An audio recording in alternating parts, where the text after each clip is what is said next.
Oke, jadi udah tahun baru dan ya musim 2026 sudah OTW dan gak kerasa kurang dari 2 minggu lagi kita sudah akan menyaksikan launch tim pertama yaitu Red Bull dan Racing Bulls. Dan kalau kita ngomongin Red Bull, kita pastinya kepikiran Max Verstappen. Dan ngomongin Max Verstappen, kita kepikiran Max Verstappen. Anyway, tahun ini Max akan menggunakan nomor 3 untuk pertama kalinya di F1. Nomor yang selalu ia inginkan ketika masuk ke F1, cuma satunya nomor 3 masih dipakai sama mantan rekan timnya, bestinya, pacarnya, dan mantan pembalap F1 Australia saat itu yang juga balapan di Red Bull pada waktu itu juga, yaitu Daniel Ricciardo. Dan karena Danny Ric sudah menjalani kehidupan di luar sana kayak Thanos yang hidup damai jadi petani semenjak dia nge-snap itu ya, Max akhirnya menggunakan nomor 3 dan hari ini gue mau bahas 3 fakta yang mungkin kalian belum tahu soal pembalap terbaik F1 sekarang. Jadi tanpa basa-basi, langsung aja gue mulai.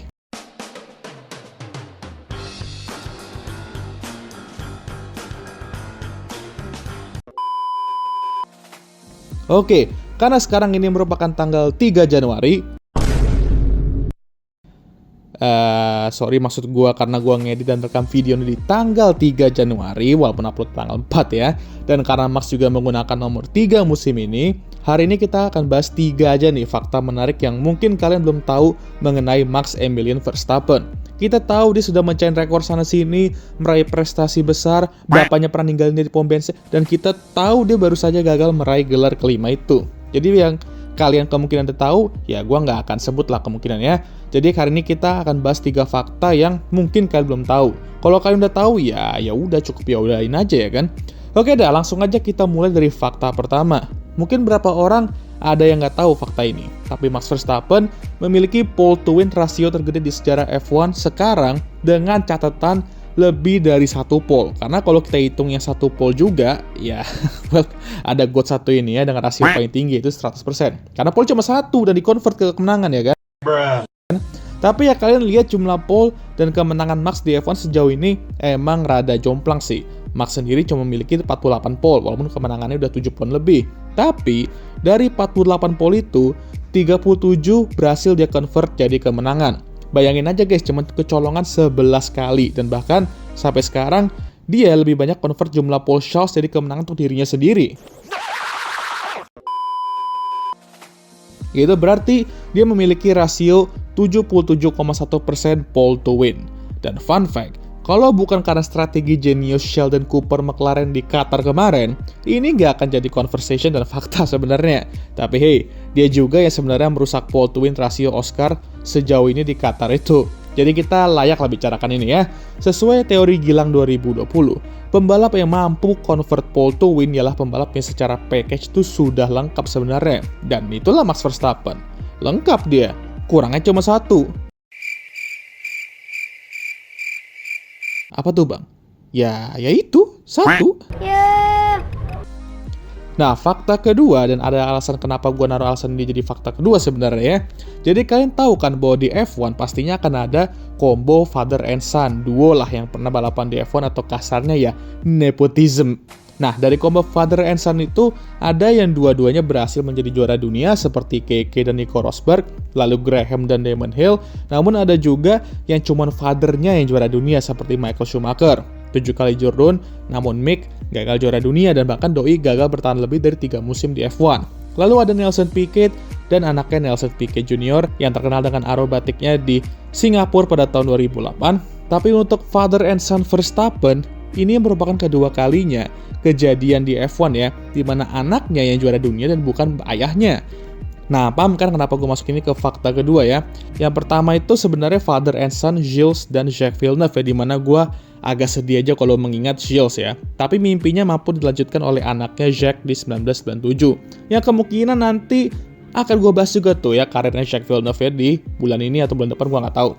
Hal yang sama berlaku untuk father and son Jos dan Max Verstappen di mana Jos sang manusia paling soft spoken dalam mengeraskan anaknya, yaitu Max di masa kecilnya, membuat Max jadi se-soft spoken itu juga ketika mengasuh anak. Tapi kalau di track ya soft spoken juga kalau nggak diganggu.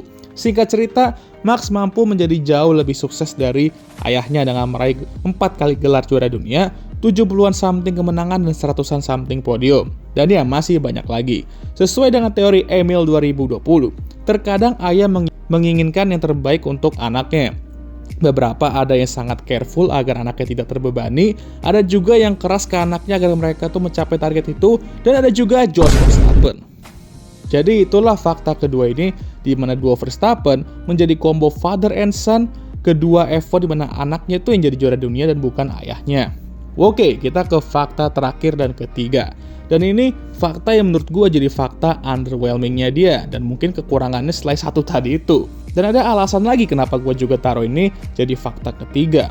Oke, jadi kalian tahu kan betapa underwhelming statistik Max Verstappen di salah satu balapan ini bernama Singapore Grand Prix, di mana Doi belum pernah meraih satu kemenangan pun di sini, pole pun juga belum pernah.